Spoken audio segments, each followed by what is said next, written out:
and very So this is on YouTube now?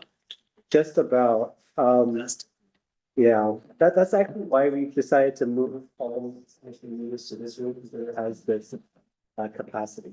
So Okay, we're ready to go. we're ready to go. Okay. I'm calling this meeting to order at 5:30 on Thursday, the 24th, the Housing Commission meeting. Thank you all for coming this evening.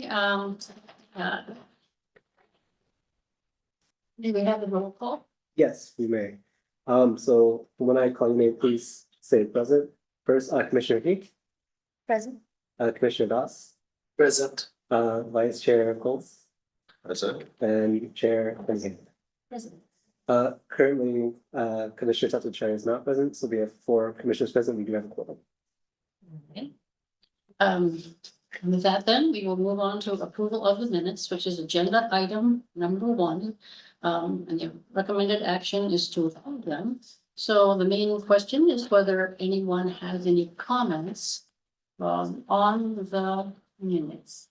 And so I'll start with the just going left. Commissioner Don. No, I think I approved the last week's meeting minutes. I don't have any comments. Oh, okay, good. Commissioner Pink. No comments. Okay, I have no comments. I thought they was good. So, So, Take a vote. motion to approve? So we need. is there a second? Second. So it's been motioned and seconded to approve the minutes from the last meeting. Do I, somebody take a roll? Yes, so when I call your name, you say either stay or present. First, Commissioner Heek. Aye. Commissioner Das. Vice Chair Bowles. Aye. And Chair Cunningham. Okay, the motion passes 4-0 unanimously. Can move on to the next part of the meeting. Okay, thank you. Were there any postponements? No, we don't have any postponements, but if you guys want, because for some reason my computer is lagging, we can actually talk a little bit about your guys's future agenda setting requests. You guys made a bunch of requests about when it come before the commission in the future. And I don't want you guys to feel like you're just talking to black holes. Actually, they do research on these topics, and I can tell you about a little bit like updates. They're not official agenda items, but I can give you updates. Okay, you don't want to wait until the agenda setting item later? Oh, I mean, either side. We can. Okay. Okay.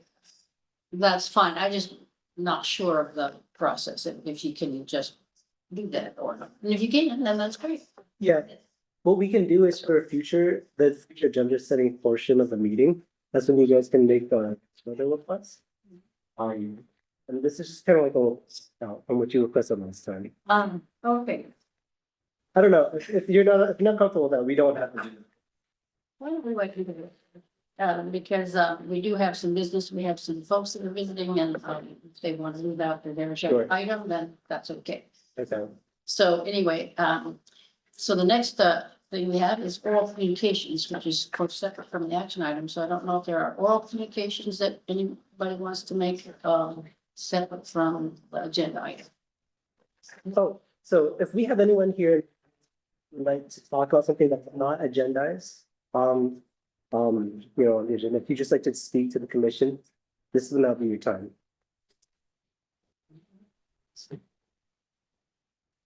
Okay, seeing none, we can. Were there any written communication? We did have some comments about the tonight's agenda, but they were answered directly, so we don't have to. Okay, thank you. And is there any old business? I don't think so. None is listed. So. Sorry, do you guys actually mind holding on just a moment? We're actually going to technical difficulty.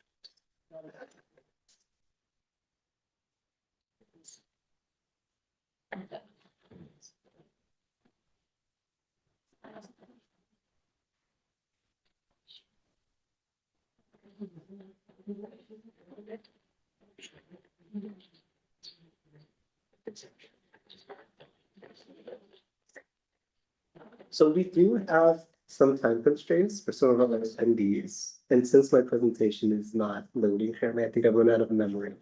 We can actually shift things around a little bit to kind of accommodate our attendees. Right now, the only will be new business, right? You know, I'm sorry, I can't hear you very well. That's okay. I think I missed everything you said, because I wasn't quite sure if you were talking about old business or something else. So if you don't mind, I apologize. If you could. I can say it again, sorry. So we don't have any old business. Nothing was continued from last meeting. Now would be new business typically where I start giving the staff presentation. I am encountering some issues right now, and we do have some people here that have time constraints in attendance. And I'll just give you guys a quick primer. The topic of today's meeting is the announcement of our NOFA, right? It's our funding NOFA. So CDBG, BMR, HSG, that's essentially our local funds. I gave our sub-recipients a new opportunity. Specifically, the only you guys make decisions, right? And in my experience, working in other jurisdictions, it's been a bit of a pain place. When there's only one day to present, and say someone has an emergency and then they can't show up to the one day to present. Right. And so this is also typically a highly attended meeting by recipients. I offer to them the opportunity if they want to present at this meeting as well, right? If they so choose. So we do have some people in attendance, it looks like, if you guys want. We can start a little timer and you guys can do the presentations to meeting now while we have IT working on my computer. We would have 3 minutes. Who would like to go first? Yeah? I can go first. First, I would start with, thank you so much. This is a wonderful opportunity. My name is Sujata Venkatraman, and I'm the Executive Director of West Valley Community Services. We have been a partner with City of Cupertino since our founding 50 years ago. We were a Cupertino-born organization, and the city has been funding us. We get money from two pots, currently the CDBG money that we get and the human services money, and these are for two different programs. We provide basic needs services to our for West Valley City, but Cupertino, our clients, we have about 500 households, comes to about 1,000 individuals who access our grocery assistance program on a weekly basis. They get rental assistance, PG&E, shut-off prevention, or any other repairs like car repairs or a medical bill payment. The intention of this is to make sure that they are not behind on their rent, they don't get evicted and displaced from our city. Lastly, we provide case management. So the goal of case management is to make sure that they are connected to services, to public benefits. Navigating social services is very hard, and they're connected to our partner organization. So we share a lot of our clients. It could be that we need Sala's help and Sala needs our help. So we, as the agency, we coordinate our effort. We also do two special events for our clients, and we have a number of Cupertino residents who benefit from that. Our Gift of Hope that happens, and primarily seniors benefit from that. They get gift card, and this year it will be more like a carnival. They get to have their photos taken, and these are opportunities which our clients don't get. And I don't know whether when you're coming in, you saw Cake for Kids having their fundraiser. A customized cake is about $70 to $80. When you're low income, paycheck to paycheck, you don't have that luxury of paying and getting a cake. Cake for Kids we partner with, so they provide cakes for our families who are kids, and they can get their birthdays celebrated. The mission of West Valley Community Services is unite the community to prevent hunger and homelessness. Apart from providing services, we are always advocating for more affordable housing, inclusive housing, so that families who want to live here can live here. Families who are working, especially in the service sector, are able to live and then access our services. So our services, think of it as asset preservation. It's actually preventing eviction, and it's preventing hunger in our community. We hear this a lot, that if this is such an affluent community, where are your clients coming from? They are your seniors who might be your neighbor. They are your families who are going to our Cupertino school. You have a Title I school in Cupertino School District. So that says that 80% of your kids qualify for free and reduced lunch programs. So I'll wrap it up by saying both the funding helps us. The other one is primarily for the unhoused. We call it our Haven to Home program. And there we are doing case management, system navigation, and permanent supportive housing. Thank you. Thank you very much. Thank you, Sujata. Thank you. Tommy, who's on the other end of of this computer, has saved my life. So we now can return to the presentation as normal. And if you guys want, there is time set for you guys to present just a little bit after. Is that okay? Okay, cool. Now, so we are ready to start with new business. then. Yeah, ready to start with new business. And so the subject of the new is fiscal year 2025-26 notice of funding availability, which is the NOPA, and the request for proposals. And our recommended action this evening is to receive the informational presentation. So I understand that, Nikki, you're giving us a presentation? I will. Thank Thank you. Thank And you. will that include also, I see there's an attachment. Do you talk about that at the same time then? Oh, good. That's The NOPA, so. okay. So that's for your guys. Oh. Because I'll explain why in a moment. But Okay. thank you everyone for attending. I am Nikki, Senior Housing Coordinator for the City of Cupertino. Thank you for bearing with me as I struggled technically here. I was using the wrong Wi-Fi. That's what happened. But yes, tonight's meeting's topic is the NOFA for the City of Cupertino's funding sources. We have three. I will go through all three of them today.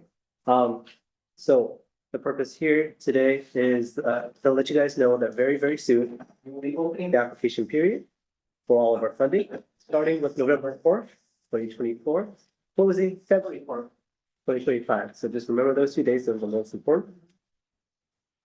I will also include in this presentation kind of step-by-step how to apply for any first timers that are watching online or here today want to collect this funding as well.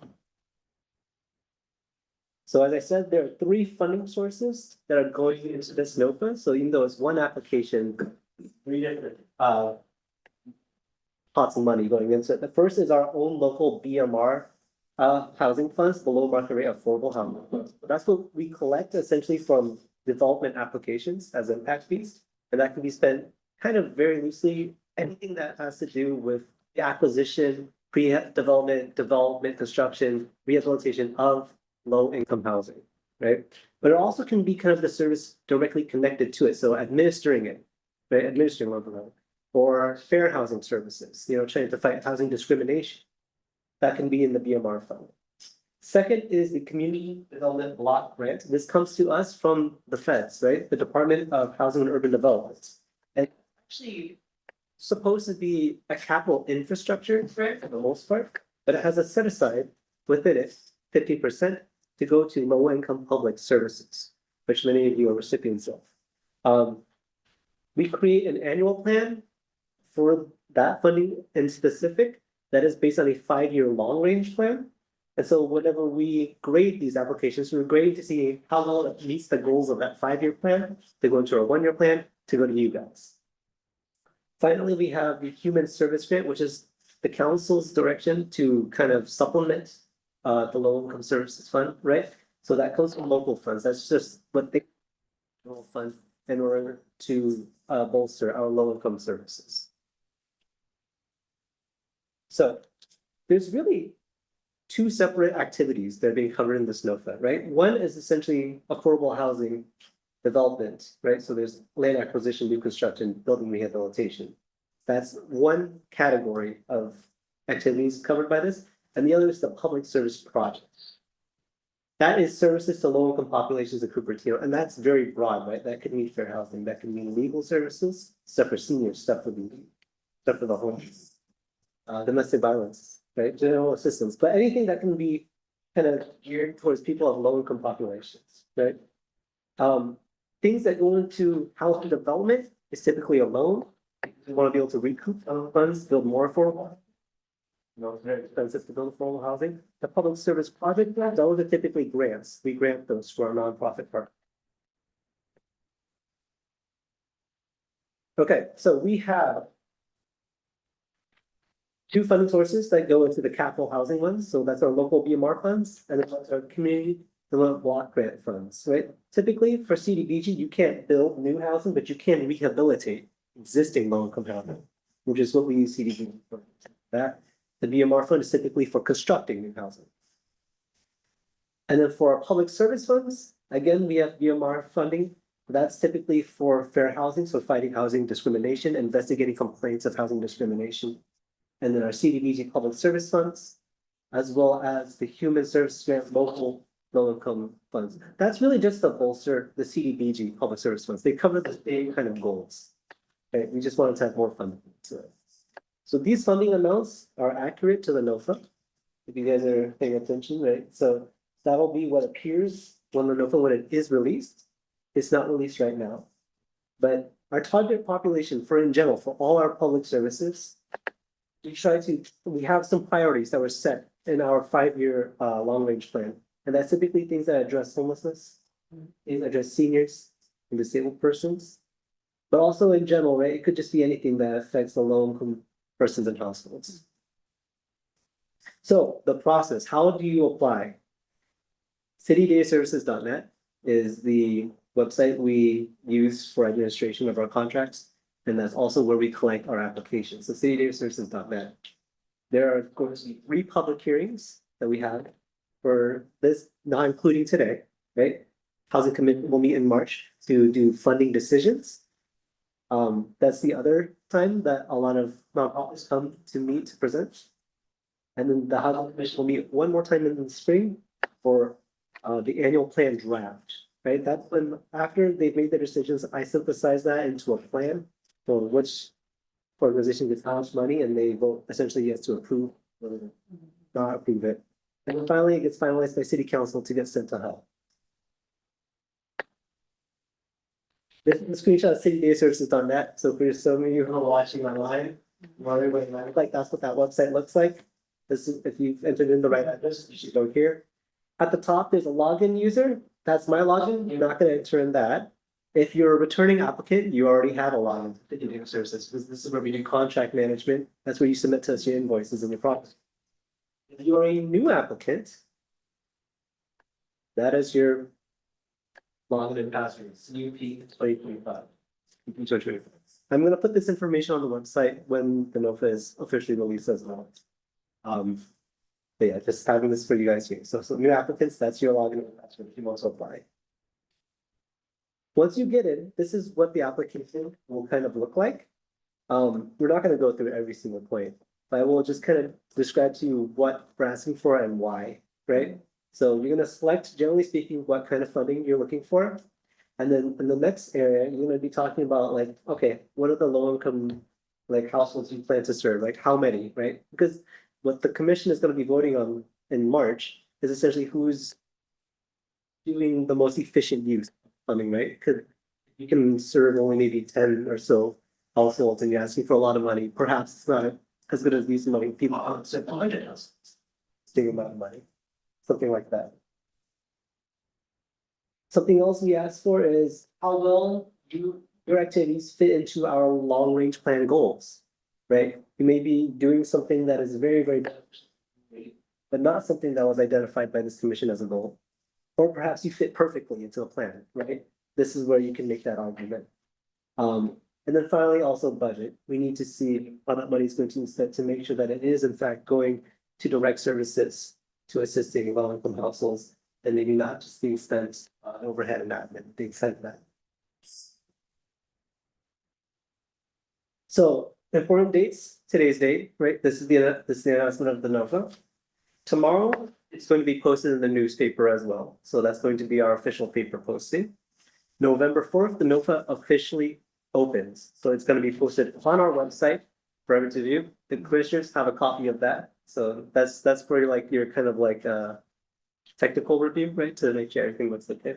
But yeah, the NOFA will officially open on November 4th on the website. It will also be posted onto the bid/RFP page of the website in case you can't find it in that page. It'll be on the main RFP page as well. The NOFA closes February 4th, so get all the applications in by February 4th. And then Housing Commission will make their decisions in March 2025. I would screenshot this page if you guys are watching online. This is the most important page, to be honest. Deadlines are important. So now we want to move on to the next part of this presentation. As I mentioned earlier, usually presentations are done to the Housing Commission on the day of decisions. But just having one day to present, I noticed has been kind of an issue in the past if someone has an emergency. So I offer to the nonprofits via email, you have the opportunity to also present today. There's no expectation and you don't have to pick and choose, right? You have additional options. You can present today, you can also present then. But otherwise, I want to open it now to the audience to present to the commission and talk to us about your organization, what you do, how do you serve city of Cupertino's low-income household goals. We already heard Justin at West Valley, thank you very much. Whoever wants to go next.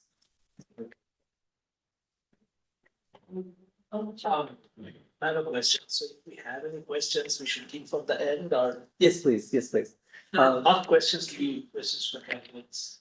Oh, yeah. No, actually, you know what? Yeah, if you have questions for candidates, go ahead and ask them right after they present. And then if you have any questions for Sujata, since she already presented, go ahead and ask now. So maybe I can go first. Yeah. So I had a question. You said two things. One is that you have been here for 5 decades. And the other thing is that you support about 100 households, 700 members, 50 households. 100 new households, but nearly 500 households come regularly to the market from Cupertino, only Cupertino. So 500 households are your clients. Yeah. And you also say that you also support a lot of homeless people. Yes. So I'm trying to understand that what are the numbers that we're talking about? Because homeless are not households, right? Right. I mean, homeless could be households, but you're right. The clients that I talked about, the 500 are the housed clients. We serve nearly about 200 unhoused clients. So 500 plus 200. Yes, exactly. So that's a different program. The unhoused population has different needs, but they do come through, like they have the food that we provide. We provide them foods differently, like those are ready to eat meals, we have a microwave. We try to support them with personal hygiene like socks, so their needs are very different. Now, I just want to let you know that every year when we do the point in time count where they count, Cupertino numbers have been going up. So the number of unhoused in our community and all of West Valley region has been going up. So we see, like, if you look at like what Nick showed, we have to submit reports every quarter. We had 25 new clients who came to us who are unhoused. We had 25 housed clients who came to us for services. So these are new clients that we keep providing services to. That was another follow-up question, right? Each year, give or take, you have 20 to 25 new housed clients and 20 to 25 new unhoused clients. I mean, give or take, for the last 5 years. Whatever comes on the top of your mind. Thousands, like, because they keep coming back to us, right? No, People are I'm not. saying new. New clients, I would say, yeah, you could say like each year when I'm reporting to about 100 clients, right? Yeah, so 500 new clients will be coming to us. So that means if I draw a correlation, maybe there are a lot more homeless people who don't come to you. Absolutely, And maybe there are a lot more low income and moderate income people who don't come to you. absolutely. That means you are saying that the low to moderate income and homeless population of Cupertino is growing every year. It's growing every year and our services are growing. So when I report my annual numbers, right? We have seen an exponential increase of 30 to 40% increase over year. After COVID, it's been like all the way up increasing. So I have not pulled I know if you look at it, I don't have my impact data, but I can give you about 3,000 individuals we served last year. This is the entire agency, right? We provide. And what are the verification mechanisms? Let's say I come to your office and I say it's not happening. Yeah, so we have a standard intake form that we use, which is used by HUD, which is the Urban and Housing Development, which is CDBG approved. We ask for income documentation. So they have to give us. But how will the homeless guy give you? They have income or they can give self-certified saying they have no income. So some people get general assistance, some people have disability income, some people are working. So if you look at the population that we serve, we have many people who are in cars, who are in safe park. 90% of them are working. they have jobs. So even an unhoused, it's just that with their income, they can't afford. And if you have multiple eviction on your record, no property owner wants to take you. So the problem is lack of affordable housing and also their history of eviction. I hope that answers. I want to clarify something for the commission, actually. So there are certain special categories of people that the kind of income documentation requirement is waived because of the nature of their condition, right? Unhoused people are one of them, because someone doesn't have a home, you can pretty readily assume they don't have a lot of income available to them. So we don't necessarily need to ask them for any proof that they're low income when they are unhoused. Another one would be like, say, like if someone is disabled, we don't need them to prove that to us, you know, like we'll believe them. Yeah, something like that. Yeah. And maybe just to add, like, for Yeah. example, if there are kids who are going to Cupertino schools and they are enrolled in free and reduced lunch program, right? And so you already know they're very low income, because to qualify for that, you have to be very low. So automatically they qualify for many of our services. I'm just trying to think, for example, let's take a practical example on 280, or then opposite to Valpo. There are probably many homeless tents over there. So that person probably go to Sunnyvale, will probably go to Santa Clara, come here. He's trying to gather some money from wherever he can, right? And everywhere he'll go and say, I'm a homeless person, I need some help. So is it, and then when he comes and talks back to his peers, probably more and more people will be. I mean, what I'm trying to say is that where is the check and balance that you might be homeless, we understand, but you also need to get back to work and we need to help you on that one. So to your point, there's actually something called the continuum of care throughout the county, where all of the services, mine, Campbell, San Jose's, they're all connected and they have one point of entry for all households. That makes sense. So that doesn't really happen, right? Once someone comes and enters through one organization, there's a record created and they know how much they've received. So if someone overusing service, that's not really something that can happen, right? Yeah. Yeah. Anyways. I have a question actually. How many DNs are students? So Dianza, we have a program called our Parket Market. Parket Market, it's our mobile operation that goes there. And on a weekly basis, we serve about 70 to 80 students there. We also support their on-site market, so we supply food to the on-site. And that numbers we get from Dianza, that's about 300, 400 students a month. The reason I'm asking is that I was told number of homeless in Kansas is about 17%. Yeah, it's, yeah. And so I wanted to understand what size of the population you are serving. So We serve everyone, so like students, youth, single person, couples, children, so we don't have a definition of who we serve. I mean, definitely there is that eligibility income qualification. So Nikki, to Nikki's point, there are two questions we asked. You live in Cupertino and they proved to us that they lease. So we know they live in Cupertino, that's how I'm documenting, but I'm giving you these numbers because I know exactly who lives in Cupertino. And for Dianza, the Parket Market is actually going out there in just a few days. Parket market, what was the second one? Where you had 300? So Cupertino Market. So we have a Cupertino main office, which is right behind the fire station. I would highly encourage, if you're new to the commission, to come and see our organizations, because that's very critical for you when you make these decisions. You see the service we offer, so I'm opening, I can only speak for myself. I'm happy to give you a tour. I'm happy to show you like how we provide services. I understand, because the gravity of situation is that 17% was pre-COVID. After COVID, it simply spiked. So I just want to get a feel for it. That's it. I do know a lot of people are providing good service. Thank you. Thank you. Are there other questions that anyone would like to ask? Sujata at this time? Thank you. Thank you very much, Sujata. Oh, sorry. Yeah, I have a question. I'm actually a client. On homeless, and I'm just wondering, are those apartments that are there, are they, how are they, how's that? Yeah, so good question. So can I answer that? Want you to connect. Okay, so because it's separate from it, and yeah, I'm happy to step out and answer that question. Okay. Okay. Can we have the next organization to present from the commission? I also need to go to that other. Thank you. Sorry? The commission is going on. I don't know what else is happening here. but yeah. Something's happening here. Yeah. Hello, I'm Linda. I'm Linda Bostwick and I'm the operations director at Rebuilding Silicon Valley. And I want to thank the city of Cupertino as well as the commission. You have been approving rebuilding together, Silicon Valley. Yes. And we've actually received community CDBG funding from the last 18 years from the city of Cupertino. And what we do is we try to keep people safe in their homes and do safety modifications as well as accessibility.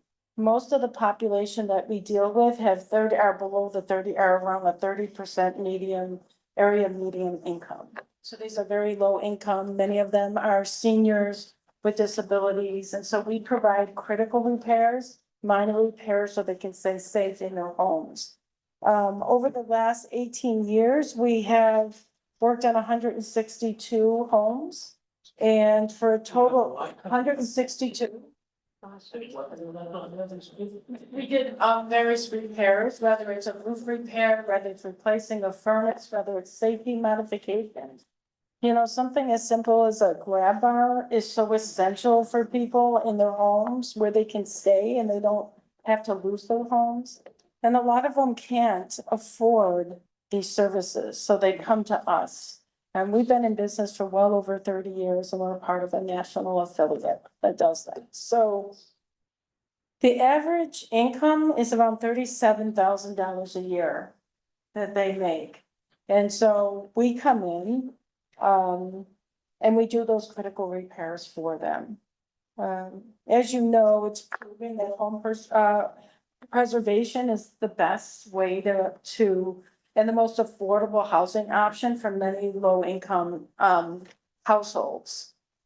It'll cost 26 times more to build affordable housing, so it's really good to invest in keeping people in their homes so they're not unhoused or have nowhere else to go. Let me just say also, of course, if you approve or renovate a home, it improves the value of the house as well. Do you guys have any questions? I mean, mainly, I do have more statistics in terms of how many. So typically I have heard, I don't know which year was it, the total inventory of these kinds of homes need to be rehabilitated, which comes step one going to, is around 300 to 400 is my number, correct? For the total homes that we worked on? Kind of. I mean, the cost per average per is around $6,700 and when we do the work in the homes, it's around around $6,700.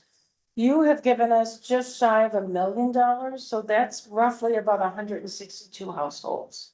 The motivation for me to ask that question is there's always the aging of the old homes, right? So I'm trying to understand how many homes have aged out so that they higher fixed, I mean, more fixed rather than which are probably already fixed. I mean, how that's your like. So there is, you know, in the city of Cupertino, our goal is generally between 7 and 10 homes per year, depending on the funding. And we're usually able to meet that need.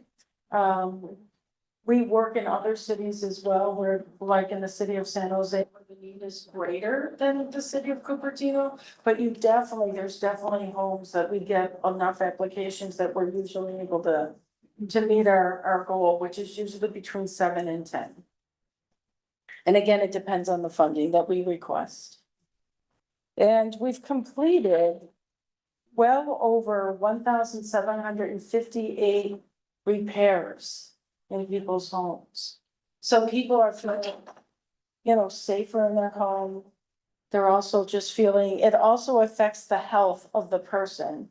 When they're safe in their home and they're able to have that accessibility and move around, their health also, they also feel more healthy and more able to do things. and have more confidence.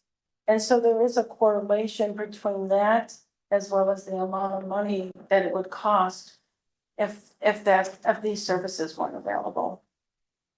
So we thank you because you've been a really big support of us. Thank you. Thank you. As I understand it, a lot of the labor that you have is volunteer. Yes, and we also do volunteers. Volunteer We, projects. we hire contractors as well as volunteers. We host what's called rebuilding days twice a year. We have anywhere between 250 to 400 volunteers come out. And we paint people's homes, and we do also landscaping and other things again to keep them safe. Thanks for pointing that out, because that is true. We partner a lot with local business as well. So they can have what's called a team build, and they come out and they service the community. So you'll see us on the news during that time, and we're really active in this and passionate about what we do and the services we provide for low income individuals in the city of Cupertino. I know that you had a Yeah, I question. do have a question. So, first question is that you said that the goal is about 7 to 10 homes. How many applications do you typically receive? That's a very good question. It varies every year. For Cupertino, I would have to look that up and get back to you because I didn't bring that statistic with me. It could, see, part of the issue is, and you brought it up a little bit here, is people have to income qualify. And for some of them, it's difficult to go through that process. So they may not provide all the income documentation that's necessary. So they never complete the whole application process and we can't service them. So I'll get that to you. I can get that statistic for you. I see. Also, Because they do have to income, they have to own their home and they have to income qualify. my other question is that how much does it cost typically for like per repair per house? So the average, we just did it on an average. If you look over through the years, our average cost is 6,172 per home. Sorry, could you repeat them? Sure, 6,172. That's on average. Sometimes we might just go in there and again, it might not seem big, but a raised toilet and a grab bar is such a significant difference in people's lives. But we also do things like new roofs, where we just put an environmental review in, that's a home that's really in desperate need, and so they need a complete new roof. But that costs a lot more money. And when you say that the income, they don't go through, do you mean like they couldn't prove that their income is lower, or the process is like too complicated and they don't understand, they get confused, so they just close the application? Some of them just don't want to do that. They don't want to provide their personal information. They don't feel comfortable. We walk them through the steps. So if there's anything confusion, we're right there to help them. But some people, they just don't want to give their bank statements. You have to provide 3 months of bank statements and show that you own your home. There's a few things we really mainstream the process for them and walk them through. But it's a personal choice if they want to provide that information. Yeah. Are there other ways for people who really don't want to share that kind of information? Other ways for them to get help? Yeah, so we refer them out to other organizations, that possibly could help them, but with CDBG funding, anything coming through HUD. Yeah. It's very specific, even for the unhoused, I thought that you have to still self-certify. And the self-certification is simple, you should simply saying you don't have money, but when you have HUD and federal money, it gets. But I you know, understand that. I just also understand the very deep personal embarrassment it Yeah. is for people to sign that they can't afford something. yeah, So it's excuse me, personal experience of people I know is quite degrading. And so it just wondered if you happen to be aware of where those people might go. It sounds like it's pretty difficult in our area to find assistance. yeah, like Sacred Heart. We tried to offer, so we have a list of organizations, we work with Habitat for Humanity, but we're both kind of in the same boat with the the income qualifications, so I do get it too. I mean, I know people that are like, I don't know if I want to hand over my information, so we talk to them about it. And we have a great client services team that are very personable and caring. So they start to trust and then they're able to go through that process. Yes. Yes, sure, absolutely. So if I understand the bigger picture of the organization, you are not like a home warranty company having permanent clients. In other words, there is not like, I need a plumber, my roof is leaking, I want to send somebody. It's not like that. So typically you have 6 to 7 home applications. You have more than 6 to 7 applications, but typically in any given year, you approve 6 to 7 home applications where things need to be fixed or things need to be renovated, safety or hygienic for whatever reasons. In other words, those 6 to 7 people might not come back the next year or the next to next year. Maybe after 5 years, give or take, they might come back.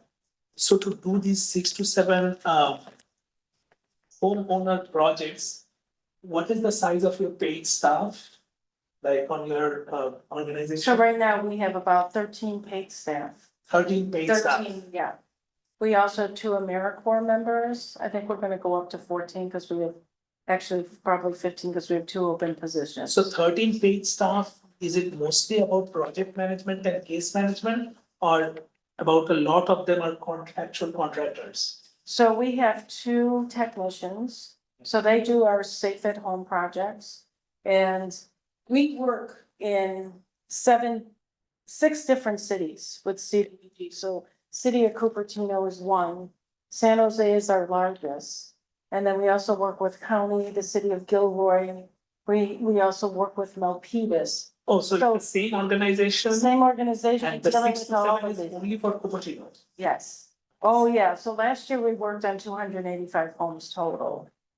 The other question I had is that, okay, this is very promising. You've served about 300 homes, give or take, and that's why you need about 11 people who are non-technicians to handle all these projects. Yeah, so some do outreach, some do program. I'm in operations, deal more with the finance end of things, as well as oversee client services. And so then we also have our technicians and construction services, and we hire out or subcontract out our specialties like plumbers and things like that, roofers. My second question was that you said that the average income of most of these people who are coming to you is 37,000 In Cupertino. in Cupertino. So this 37,000 average income are homeowner clients. Yeah. So And most of these people are on social security and retirement income, or a lot of them are in social security, yes. Some work, cause it just depends on. You know, but I know on an average, cause I just pulled the stats, that's what it averaged over. but you this year. don't cater to tenants or things like that, right? Right now, we don't, they have to own their home, so we're not working like in apartments, except if they wanted to do we don't have any CDBG funding for that, it would be a loan program, but we don't really work with. I can speak to that one actually. So we don't fund tenant repairs because it's actually the responsibility of landlords to keep their homes in a livable condition, right? So actually in that scenario, we would ask the tenant to basically ask their landlord, fix the roof, right? Please, like this, there's a hole and stuff like that. It's their responsibility. And in the event of low income homeowners, right, they're responsible for maintaining their own property, but they don't have disposable when they're stuck, okay? And that's. So that's true, but I'm talking about, for example, these BMR rentals. Sure. Most of this, if I understand correctly, run on Section 8 vouchers, right? No, Or BMR is a separate program for that, yeah. Yeah, And you So said, we deal with actual homeowners. yeah. of course, Yeah. and you said that you are working for about 3 decades, give or take. It's been a Yeah, long time. we've been around for over 30 years, but we've been working with the city of Cupertino for 18 years. So we really appreciate you supporting our program. I have one other question. So I was wondering when you said that everybody needs to go through the process of applying and stuff. So first of all, like, let's say they have another problem next year, they need to apply again. Is that right? Yes, they would need to apply again, and then there's a cap over 5 years. We're not gonna spend over a certain cap. So, Because we want to serve as many people as possible, but they do have, Types of 5 years. well, like within 5 years, there's a Five cap. years. So, there's like a money cap or? yes. Mhm. I was wondering, with the application, let's say like the roof is leaking and it's kind of like an emergency, and then if I go through the application process and have you guys involved, is that like, how long does that take? Is that significantly slower than just finding like someone, like an outside source? Right, that's a very good question. And because we do have to have approval or environmental approval, in that case, we might use our general funds. It's not CDBG funds to tarp the roof if it was leaking, actively leaking, but they would still have to go through the process of applying with us in order to help them. It's a requirement of HUD. I think her question was more of the time frame. Right, Correct. but like in her example for the emergency, so it depends, it all depends on the sense of if they get all of our documents in.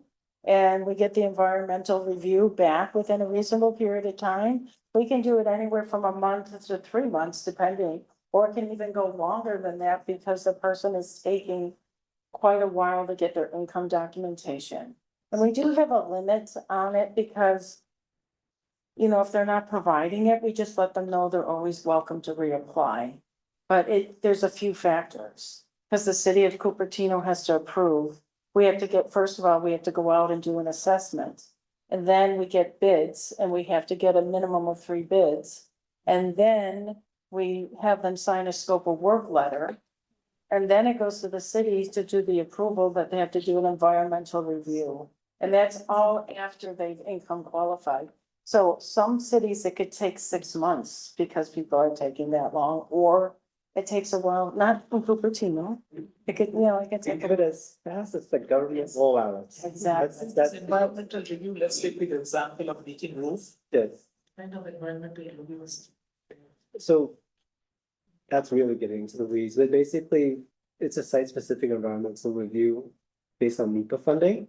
And of course, as Linda said, if it's an urgent need, then she would defer to a different funding source that doesn't have as many regulations and strings on it. But essentially, any kind of rehabilitation on a home, when there's federal funding involved, there's stewardship for that funds has to go into. So we have to make sure there's no contaminations, there's no toxic spills, there's no explosive hazards. It's not a historically, important building, all sorts of things that go into the environmental review. That's why it takes some time. It takes some No, time. what I'm trying to ask is that for the $6,000 projects, Sure, $6,000 is not a lot of money in construction. correct. Do you think that we need to revisit if we are spending more staff time? Because it doesn't add up when you are doing so many studies just Yes. for a leaking roof. I understand what you're saying. That grievance is with the Department of Housing and Urban Development. Yeah. That is not with the city of Cupertino. It's not us, well, we like to just go and do the work. Yeah, yeah. It's federal funding. Once upon a time, it was like if it was $5,000 and under, you could get away with calling it repair, not rehab, and then it was like just my signature. That's all you need. Times have changed. If people apply, do they have to, like, let's say their roof has to start leaking or something has to be broken to apply, or can they apply be like, it's been 10 years since you guys set me up with the rail and I think it might need repairment. Like, can they, just because the application process could take like a long time, can they apply when the thing's not broken? And Yeah. They can apply and say, I need some things, and they usually will apply, and we'll ask them what types of repairs, and then once they provide the documentation, we do a complete assessment on their house. They don't have to have a leaking roof. Yes. Yeah, please interrupt, because it seems like we're kind of digging and digging and digging down on an emergency thing, and that's probably is a very small subset of what this organization does. So I would just ask that if you have further questions that you would like to ask, that maybe you can hold them till later until we get through with everything, and then if you have more questions, and if Linda is able to be here, maybe she can follow on with those questions. Yeah, I think, I don't, but I can provide you. Yes. but what you have touched on is very real, and I will just summarize them, and I'd like to move on if we can. is that this shows why not a lot of applicants can, not even people, I mean, even the firms that are trying to do the job. Why it's so difficult to have agencies to accept HUD funds because it is so complicated. But that isn't, I don't think, the purpose entirely, and I think we've touched on it and made it pretty clear to even our viewers and the people here how difficult it is to use HUD funds. And that we will be getting into more of that then, of course, later, when we're actually looking at their applications. But So I'm sorry. If I could just summarize, we're Sure. not an emergency service. I think that is really what summarizes it, we're not an emergency service.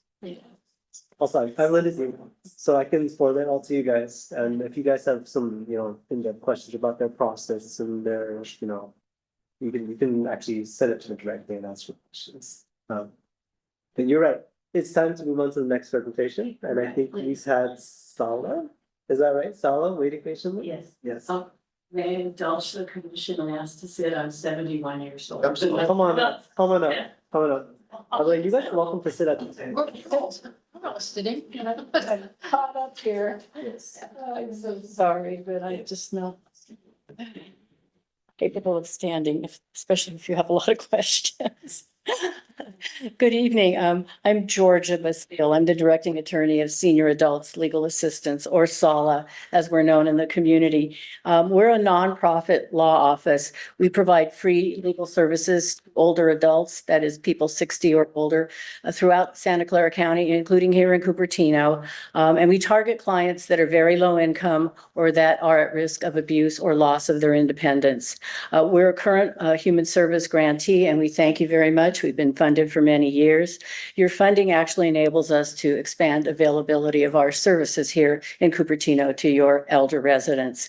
Last year, at least 80% of the Cupertino clients that we served were very low income. That is, their incomes were at 50% or below the HUD guidelines. And if you ask me what that is, I'm going to have to defer to Nikki, who will tell you what that is.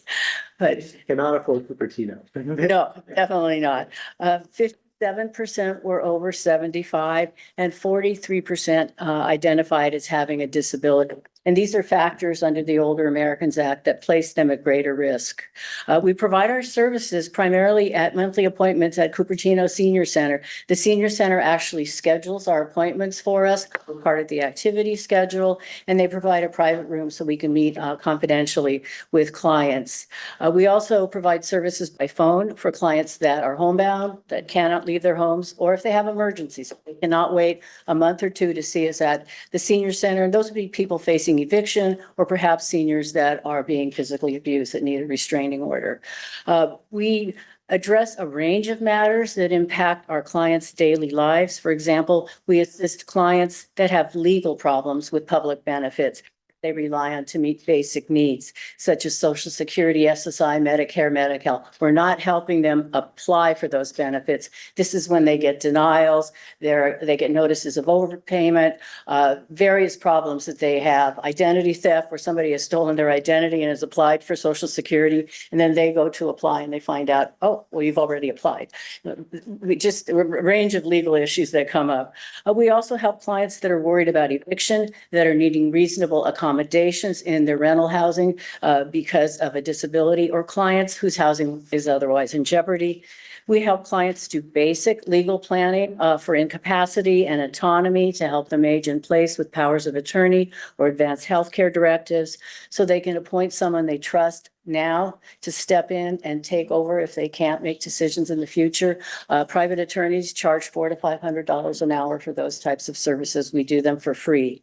And regrettably, a growing area continuing is that we help victims of elder abuse, physical and financial abuse, usually by someone living in their homes or someone they know, such as an adult child, a grandchild, a caregiver, a tenant that is renting a room, even their neighbors. It's a range of issues that we see. We are a law office, we're attorneys. So we actually go to court and get restraining orders under domestic violence if the person is under 65, elder abuse, restraining orders if they're 65 or older, even civil harassment restraining orders if need be, if there's physical abuse happening and they don't fit under either of those categories. So we provide a broad range of assistance to seniors, and we see a wide range of issues when we go to senior centers, and we visit almost 20 sites now throughout Santa Clara County. Cupertino is just one of those sites. Our clients are not pre-screened, so we will see any type of legal matter that somebody presents, and then we have to determine if we're help them pass and our guidelines. We are funded by the Older Americans Act and by various cities, CDBG General Fund. We can't charge fees for our services or take fee generating cases under our guidelines. So the only way we can generate income is through grants. And so we rely very heavily on grant support to deliver our services. So in closing, your funding really does help us provide the highest level of service here in Cupertino. And we thank you very much. And we'll see us applying again during this next cycle.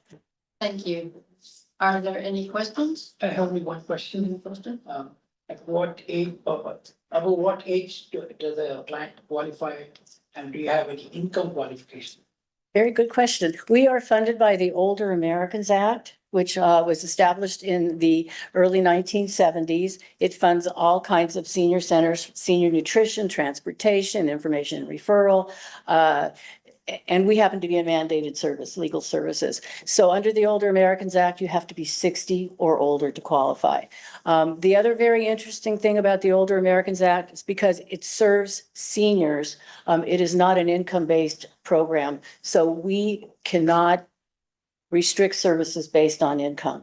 That said, we have to target our services to people that are very low income. So we do that by the type of cases we accept. We don't do living trusts. We don't do taxes. We don't do business law. We're doing, Social Security and SSI legal problems or elder abuse or low income tenants that are, being evicted or facing eviction or needing reasonable accommodation. So we do that through the types of cases that we target. I kind of explained some of our priority areas that we handle. So, it's a really interesting practice, and I've been at Solid for almost 41 years. Most of my legal career, not all of it, but it really is a way to address needs of individuals, help them age in place, and hopefully keep them as autonomous as possible. Thank you for the service. We had an issue in the street, just opposite house, not exactly like directly opposite. We had this problem. It's a big problem. Abuse is a big problem. I missed the initial part of your presentation. What was the name of your organization? Senior Adults Legal Assistance, or SALA, SALA. I am Georgia. Yes, a directing attorney. Senior Adult Legal? Yeah, assistance, SALA. So, and I wanted to mention that Rebuilding is helping one of our clients right now, and Community Services, Cupertino. West Valley is helping another one of our clients. I can't tell you how important it is to have this network of You services. say most of your clients have basically originating from the Senior Act, something you mentioned from the 1970s. So what are the Our most common senior client or legal problems that they come with? They are not getting their. basically, actually, the Older Americans Act actually sets forth what they feel are the priorities, which they align with what we do. So public benefits, benefits they rely on for their daily necessities to pay their rent, for food, their medical care through Medicare or Medi-Cal. In-home supportive services is actually another area that we'll do hearings on. Question was, what are the problems they are facing? Well, I mean, when you're on a benefit, it's definitely a very, how do I say, complicated process when the administrative agency decides perhaps you didn't qualify initially, or you qualified, but you were overpaid. So therefore, that you get a notice saying we're going to terminate your benefits until you can pay back this large amount of money. You have a lot of options in terms of requesting administrative appeals, different steps that are required. It's complicated for us sometimes to even understand these notices that clients get from Social Security. So you can imagine, what an individual who is having difficulty understanding all the, how do I say this, technical aspects of their claim perhaps, or their overpayment, you know, what they face. So, and some of these And I'm just cases, trying to understand the scale of your services. How many legal, I mean, let's say clients you get in any given year, give or take? this last year, we served 800 countywide. We served 30 clients in Cupertino. Our goal was 20, and we had more clients than 30 in Cupertino. Yes, And you 30. serve other cities too? Every city, Every city. Of So all- total Spark, number of clients you're talking. 800 800. And unduplicated. how many staff do you have to serve 800? We have my position, a supervising attorney, 3.5 staff attorneys, because one is part-time, a paralegal, and 1.5 secretaries. And no grant writer, no fundraiser, no finance person, no administrative. That's the staff. So So less than 10. 9. Nice. That's a very small legal aid program. But we leverage a lot of support with volunteers. So we have about 10 volunteer attorneys. About half of them are retired, which is really great. The other question is that how That's because I noticed that the city is like to have, you would like to have. Yeah, I to just talk. one question. So you said that you serve about 30 in Cupertino. I was wondering like how much does it cost to serve per client? I don't have my calculator, but if it's 16,500 is our grant, I believe. Am I correct? 16,380. It's a very odd number. Yeah, so we can do a calculation for you. I'll open up what their contract is and how they serve. I mean, we're very cost effective compared to $400 to $500 an hour for an attorney, because a restraining order could take 10 to 20 hours, depending on how long it's gathering the information, filing the paperwork, getting the temporary restraining order, getting, the hearings set, because then there's a mini trial or hearing, which tend to get continued when the person doing the abuse isn't available or wants to get counsel or whatever. I mean, we're attorneys. We we do the whole process. So Thank you very much. No, I just want to thank you for our services. thank I you. would like to thank you for your services as Well, well. we're very fortunate to have what we have in terms of partnerships and funding from the city. Thank you so much. Help to understand those very complicated administrative, and they're very legal. Well, Very much. I will just say one thing about Social Security. We tell people to treat it like a business. Keep track of every notice you have, keep track of every contact you have, who you spoke with, even if you have to put them in a shoebox, because they come to us, clients come to us with the shoebox of all the papers, and we're able, to lay out the framework. When did you get notice? Who told you what? What information did they give you? Did they give you the wrong information? Because Social Security will do that as well. Yeah, it's a big surprise. To give us a very idea of actually what it's like to live without funding or assistance from family and things like that. So thank you again for all you've done. And We'll see you in March. we are ready to move on. Is there another? He's my driver. I want to make sure, so do we have any more presentations from the other? From anyone? Okay. Okay, Thank you for. thank you. Thank you. Thank you all very much for coming. We appreciate your time. We know it's late. Hearing none, I just want to reiterate. The NOFA will be posted to the website. Okay. You want to find all this information again, if you've forgotten it, don't worry, I got you guys. So the Cupertino website is posted here. Also, I'll send it out in an email as well again, right? So I have all you guys' email. I'll send another November 4th when it gets posted. I hope to, see all you guys in the applications again. And other than that, if you have any questions, my email is there, nikkiB@cupertino.gov. Anything regarding the NOFA or anything housing related in general. Don't ask any questions. You can reach me there. But that is the end of my informational presentation. And I just want to thank you all for attending, making the trek out here to Quinlan, taking time out of your days. Thank you. And we're going to continue with a couple of more questions that have, more technical with what we said and everything. Doesn't affect you in any way. So if you would like to leave now, you can, or you can stay for the rest of the meeting. Well, thank you so much for having us. That's the end of my new business. Thank you. Thank you for your work. I wanted to bring the questions back then to the presentation, if I might, because there were a couple of things that I was wondering. As far as it sounds like all the low income people, when you use that term in all of this, that refers to the definitions like that we use for below market rate housing. Correct. The median income and that, all that stuff. It's not just well, they seem to make less. They actually have to fit into the categories. And I think HUD makes those. That's correct. I'm gonna share that on screen right now for you guys so you can see.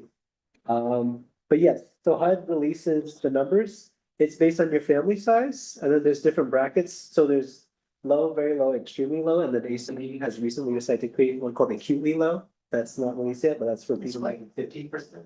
What was that last? Acutely low. Oh, It's not released yet. No, I've heard of it. I just, no, I Yeah, didn't hear it. yeah. So one thing we can notice is this is based on the metropolitan areas, not based on county. Kind of. So there's, yeah, the metro area could encompass part of a county or maybe one of multiple. This one is all set up there. It's basically just saying Silicon Valley. Right, that's the Silicon Valley area. Within the Bay Area, there's three really that I can think of. There's the Silicon Valley one, then there's the San Francisco / San Mateo one. And then there's also like the Alameda, Berkeley, Oakland one and the side. Yeah. That's our area. So, yeah, I have a similar question. So when you said North Santa Clara County is part of this metro area, it's kind of the opposite, right? This metro area is part of the Santa Clara County because county is much bigger. Yeah. So this particular metro area like encompasses like all of the sort of Santa Clara area. But like the thing is like there's certain things that are like in it that like are like kind of like borderline. So like things something like East Palo Alto, or things something like Morgan Hill or something like that, right? So like it's not doesn't exactly completely align with counties, right? Like So for purpose of housing, they Yeah. follow this metro area concept. that's ours. Yeah, that's been called that one. Yeah, and so that's when we say low income, we're talking about people that meet this threshold based on their family size. So if I'm a household of one, just me, I gotta make less than this to be low income in Cupertino, right? If I make less than this, very low, less than this, extremely low.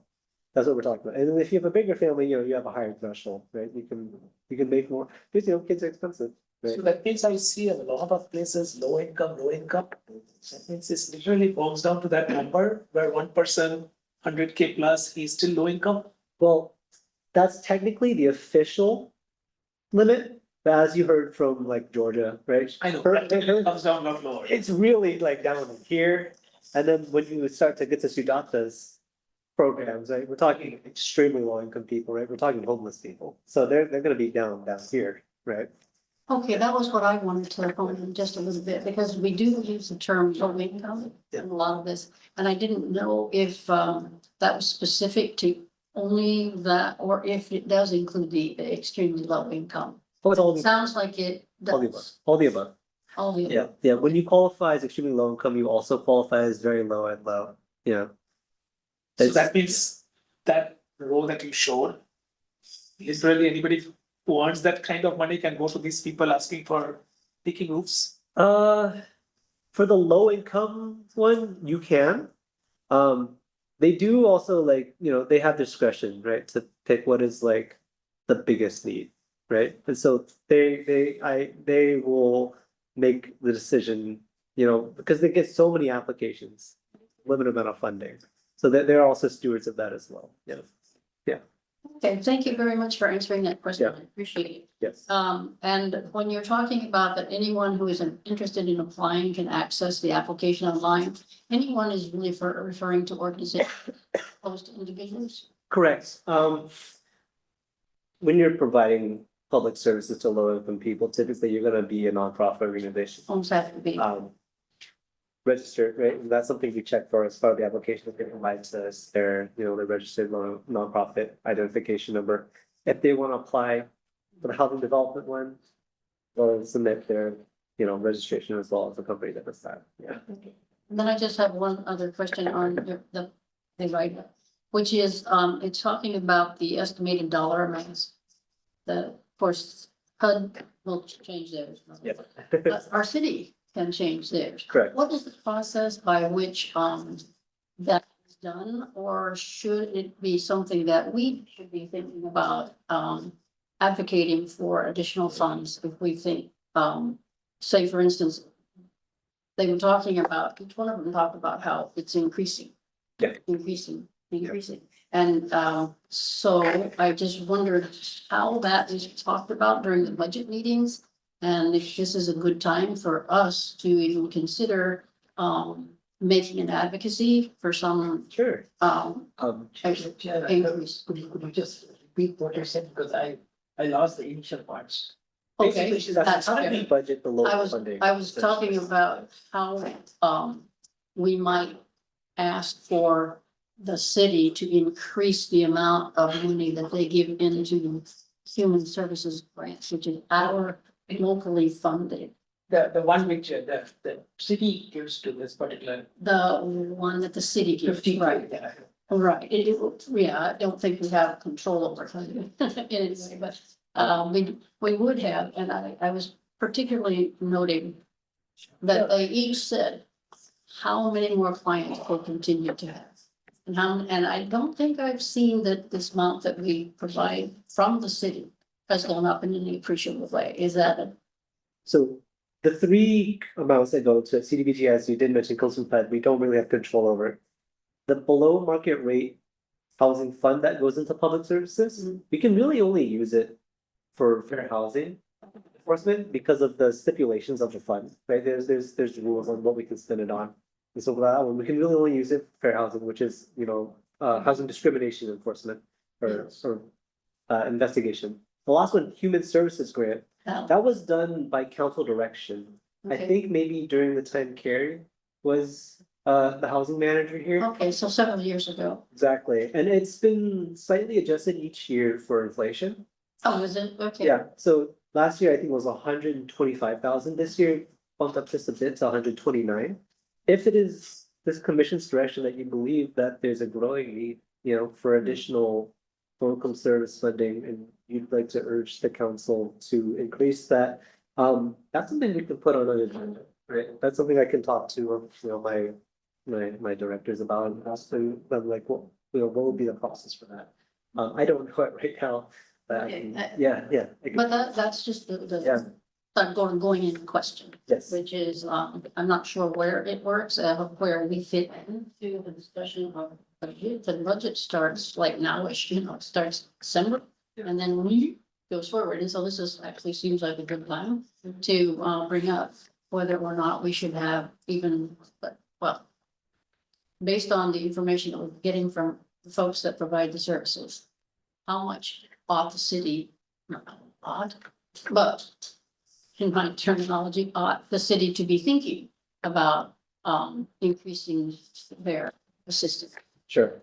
Okay, so one process is to make that at the agenda setting when I get to the end. I think so, yeah. You could say, I like to, or actually you could just say like, as a comment, right? During, like, I think we should explore the idea of increasing our local Okay, I would like that. contributions, right? And that could be something that I could take to my directors and talk, and then they may, decide like, maybe we should have a council discussion about that. Okay, that's great, then if you can just take it forward, that's. Mr. Chair, I have one more additional question to what you said. um, So I agree with the general idea that she's suggesting. Mhm. What kind of statistics can you provide to us? Because what we heard is something more oral at this point, or kind of thing. So is there a way that we can get some stats from them, to the demand that they have? So that we can justify what we are asking for. Well, of course, I mean, yes, I'm sure. Didn't mean to sound dismissive. Yes, Well, I just want to, we want to show that we have data to, for the request, that's all. yes. Right.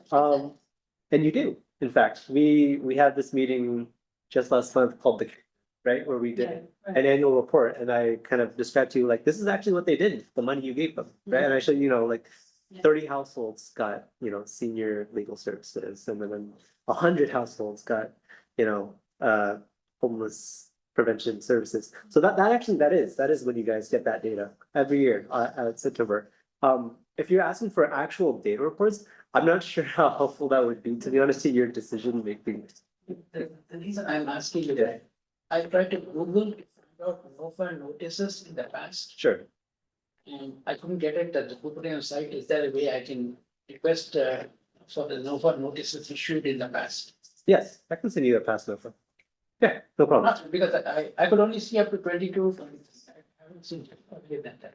Oh, Okay. I can look into the old files. Maybe I can find you an older one. Yeah.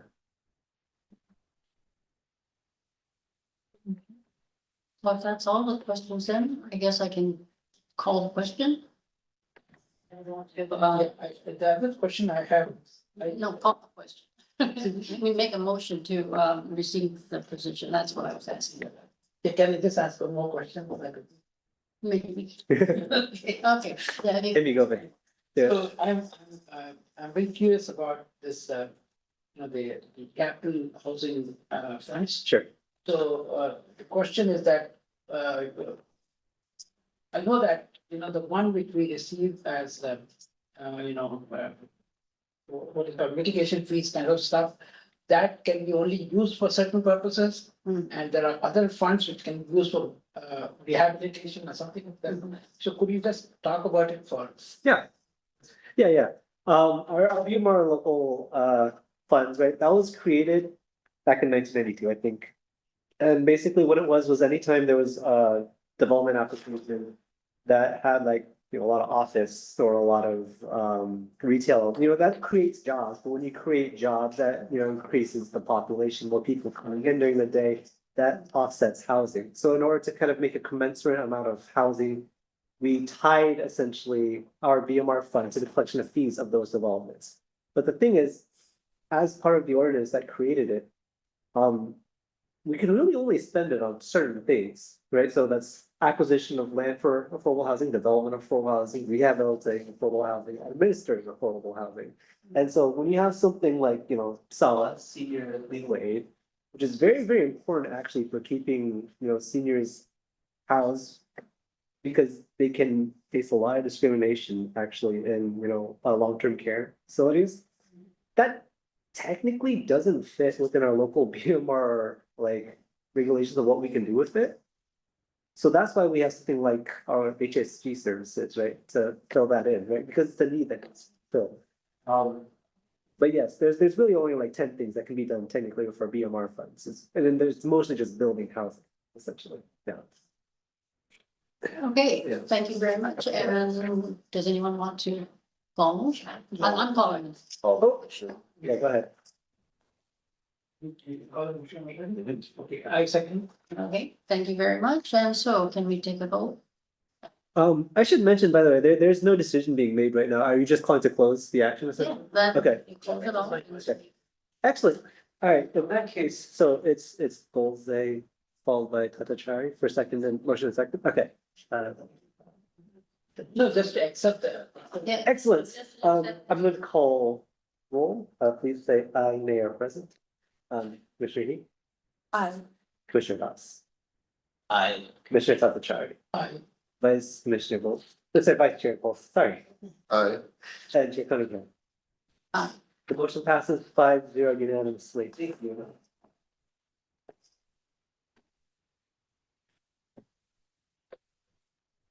I'm just, yeah, this is the next thing is, okay, staff and commission reports.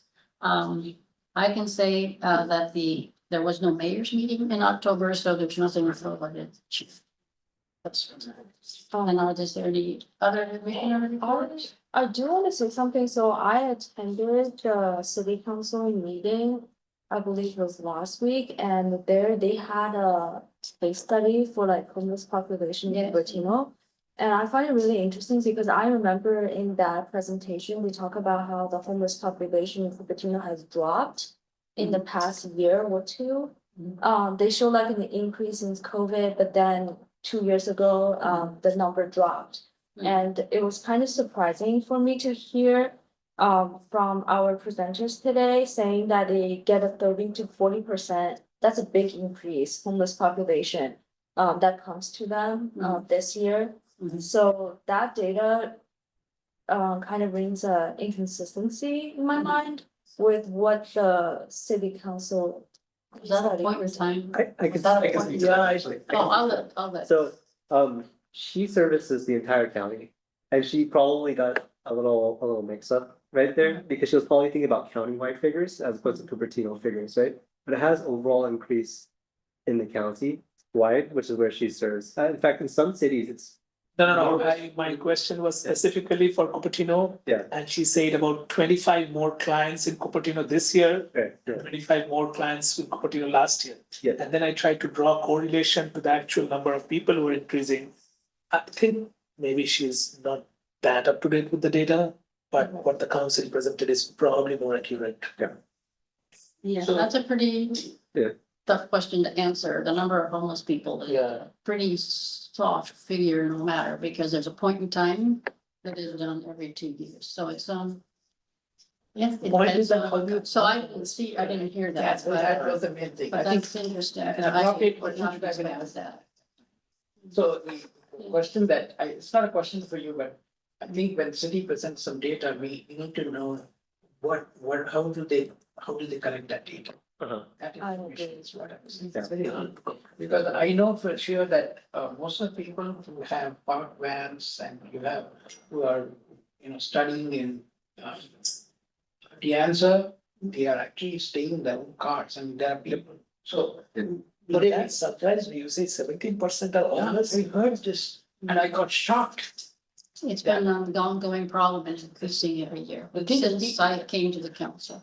I'm just trying to think, for example, somebody who is homeless still has the motivation to go to school.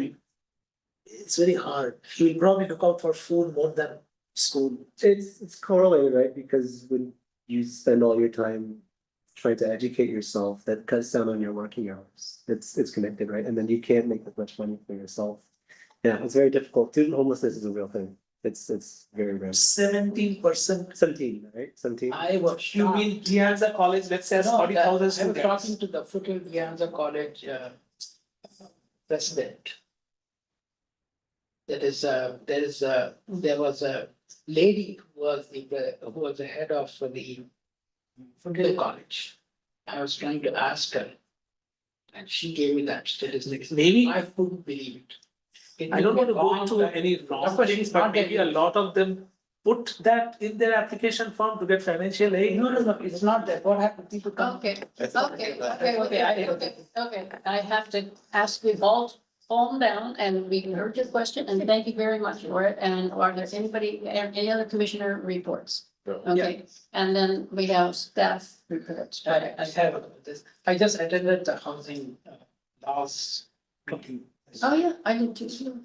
I saw you had a content, but yeah, it was very good and that was educating. It was very good. They had that session. Housing laws. And by the way, yesterday there was some thing on from 5:30 to 6:30, I don't know. I don't. You'll have to find out what's going on the. Yeah. but I saw some messages on social media. I'm sorry, is that? He's just asking about the other event happening here. Yeah. I can't really take a Cakes or sense on whatever, anything do you they- guys are saying, yeah. because you talk very fast and very low. So that all just went past me. So why don't we corral it? Yeah. Come back, and I think, Nikki, that you had perhaps staff report. Right.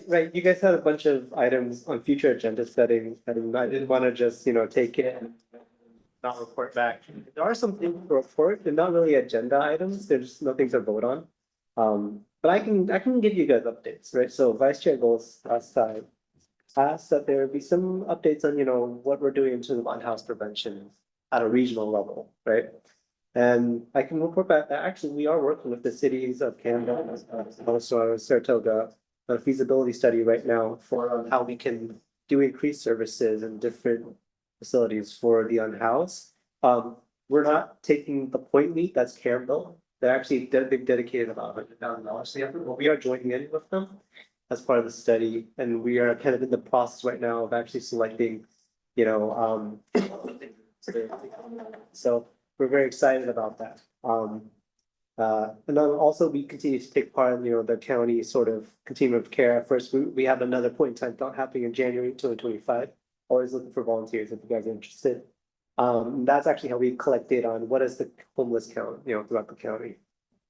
Commissioner He asked that the city explore the possibility of public housing as a future agenda topic. I looked into it because Luke, who was sitting here, was like, there might actually be a law that we can't.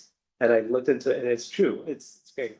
The state of California has provision in the state constitution, Article 34, that requires a vote with majority approval in order for a low-rent housing project to be developed, constructed, or acquired by a state public body.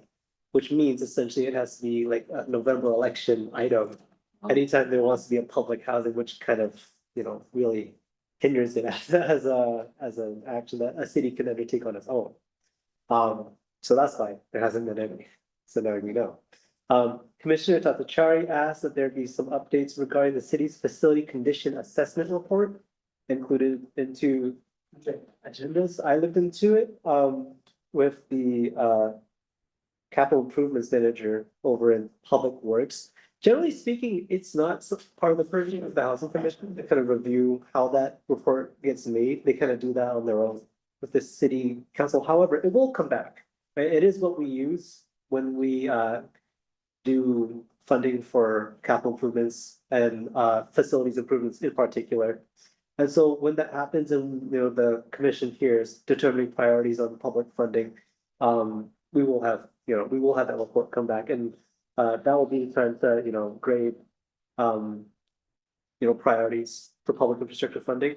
I will say that when it comes to the city of Cupertino, we don't really have low-income neighborhoods, we just have low-income people.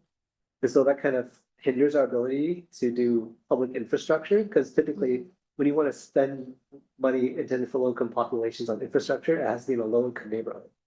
And that means that like a majority of the people living there have to be low income. The only facility that really qualifies as like a low income facility is the senior center, right? Because the senior center the seniors are one of those populations that I've mentioned before that it's a sort of presumptive beneficiary. We don't have to check, like we know that they qualify for these things. And so that's why it's almost always going to be the senior center. And that's why we see the senior center a lot. Last, Chair Cunningham asked that we explore what is possibly the creation of a centralized below market rate list, because you mentioned that it was difficult to apply to all these different properties, right? And there actually are certain major cities, it's usually the big ones, San Jose, San Francisco, San Mateo. And they're trying to migrate their BMR units onto a centralized list. There's a platform called Doorways that's been doing it, but it's a little experimental right now, and we don't know what the pricing is yet, which is a big driver, but I have been in contact with the lady who manages it, Bob Steffendorfer. If that becomes a priority for this commission or for the council, that could be something we explore in the future. Could you just repeat what you said it's called? It's called It's called Doorways. Doorways. Doorways is the platform. Okay, and you said that is something that's being considered by San Jose and other big cities. So San Jose, San Mateo, and San Francisco have already decided they want to use it. A lot of the medium-sized cities, they're still thinking about it. I think it really comes down to price. It really comes down to the price of using this service. Yeah, because ultimately big cities, they have the funding, in hand, essentially to be able to make the first moves on these sort of things, and that's why that is. Okay, so this is kind of an expensive thing to get. I don't know. I do not know yet. Yeah. But if this is something that you consider a priority for this commission, we could. Like I said with the other item, the low. Thank you. You can always, encourage us to pursue this, right? We can consider it. Okay, Yeah. thank you very much for that. I appreciate it. And then I guess after the staff and commission reports, there is an agenda item called future agenda item setting. And so I don't know if people had thought of other things they wanted to talk about under future agenda item setting for this evening. But thank you for your feedback on the ones that we had. That's very helpful. Yeah. Any future agenda items that you have thought of before today's meeting? I feel, should we explore some areas which we can talk about which has a little overlap with planning commission? The reason I'm asking is because housing, I believe, has lot to do, for example, this 4.8 million funds has got a lot to do with how we want to plan to build them. And planning commission comes in the picture. Similarly, construction of any rental housing or low income housing ownership, do you find any overlap that we should talk, or do you think it's very well defined charters and nobody interferes other? There are certain projects, like high profile projects I've seen where a housing commission and a planning commission overlap. And that's typically the housing element, right? That is like one of the great examples of housing policy and housing development come together. I generally don't recommend the two mixing all the time though. Because those meetings are insane. Like they will go forever. But they were insane, but I think right now it's changed a lot from what I heard. Maybe only once in 3 months. Well, let me just ask a question, sort of you responding, but you mentioned a thing about the housing. Element. And that was something that I reported out to the city council, right? When we talked about the charts that went forward, one of them was that we as the council would be, are looking forward to dealing with policies, issues that come from and through the housing element. Correct. So that's, I guess I thought that was sort of maybe from the housing element, that was part of our. It is. chart. It is. So like there are certain things related to housing that don't necessarily mean development itself, right? So like development will still always go through a planning, right? So building of new structures and all that. But there are certain things like when you think about like tenant protections, right? Yes, For creating new Yes. housing funds, absolutely. right? That's not something that has to do with building, but it's housing policy related and it's in our housing element. Those kinds of things would go before you guys. Okay, Exactly. Yeah. that's what, okay. Yeah. What I was thinking, the point that I think Angan Das was probably making was the fact that there is a piece of our charter that says that we can be involved, will, part of the charter, be involved in deals, not deals, but projects that are going forward. If it's outside the usual BMR funding, I mean, that's the only piece that I see in our charter that, speaks to an overlap. Although separately, years ago, the planning commissioner used to visit the housing commission. I mean, as a, not visit, they came as part of what they did. Oh. And then that just kind of went away. And I don't know if it's because, I don't know what that was because of, but it was something that used to happen. And so, I mean, I guess we could think about if some member of our body wanted to attend the planning commission meetings. Yeah, no, I'm thinking, for example, like a concrete example is opposite to Main Street, if you remember. There are like 17 or 19 low income housing, Mhm. you know what I'm talking about, the Cupertino Main Street. I think so, yeah. There are like, Oh, yeah, yeah. so that was like low income or moderate low income or something. So That's how very did, low income. that's very low income. How did that happen? Was this commission and that commission involved, or was it mostly city council? Okay, we don't want to talk for a long time about it, but I can answer the question, which is that was combined county and city. And the city had to, the city provided land, which was there. And the county provided money from the county gave, whatever, some money, some funding. And Savita Vajanathan, who was mayor at that time, she was very active in making that happen. It's something that the city had to work closely with the county on to make happen. And it is low income. And I'm not, I don't think it's ELI. I'm pretty sure not because we're getting a new one and but it's low income. And some of the apartments were set aside for homeless. So that's how that came about. And now, since I wasn't on the commission at the time, I have no idea whether it came through the commission or not.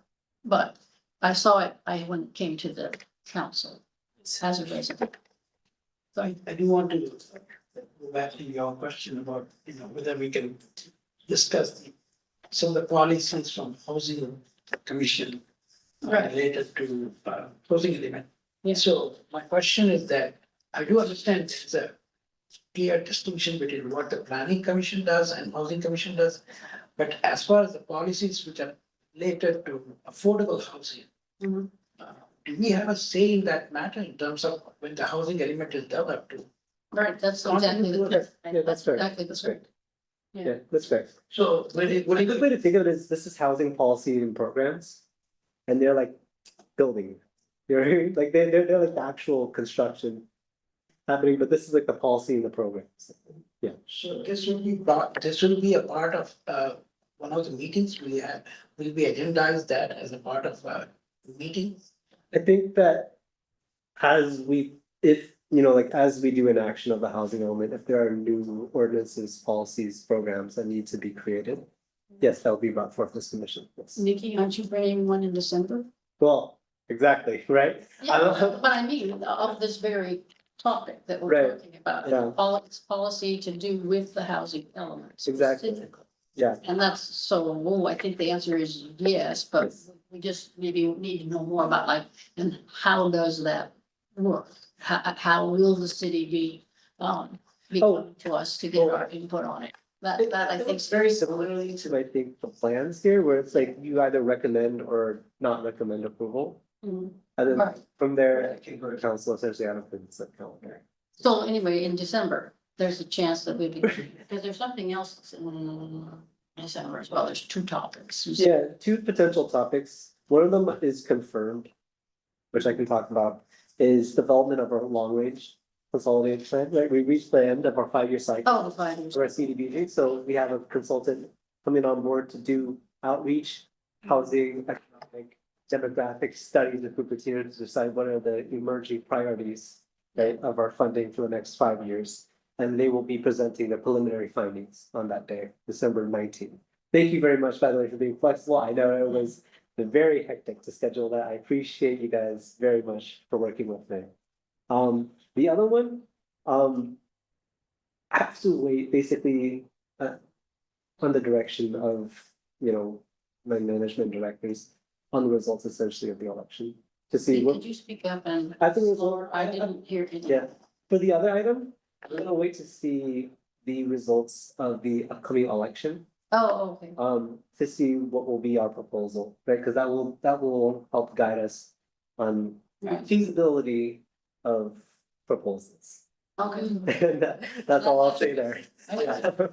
I have an issue with that. Yeah. I don't think housing element should be dependent, policy should be dependent on elections. Okay, I think we're. I hope so, moving way. but that's we're philosophical. Way. Yeah. No, I'm Can going I to, just I'm going ask to write, you, that, cease and desist? I'm going to write to Cease community and development. I desist. think I'm a little upset by. Well, don't be upset. He was just trying to give No, us. I'm not saying you're given a wrong information, I'm just saying that we need a meeting for the policies. Right. I don't think that should be deferred based on election efforts. We're not gonna have another meeting until after the election. Anyway. That was it my doesn't question. make When any this meeting- difference at No, all. I'm saying scheduling of that is what I was trying to figure out. I mean, that's fine. I mean, I understand. December 19th. December 19th. Yes. Yeah, One night. December 19th. We're not having a meeting until then. I understand. So you just got three months. Huh? Elections are very tense. year. That'll be the last one, yes, of the year. I understand. 5:30. 5:30. So, Similar. okay, so future agenda item setting is now closed. And so I think we are on to adjournment. And so I think we can adjourn this meeting as of 7. Oh, wait. Thank you all for coming. Thank you for your active participation. That's helpful. Thank you. That's. Thank Presentation. And thank you.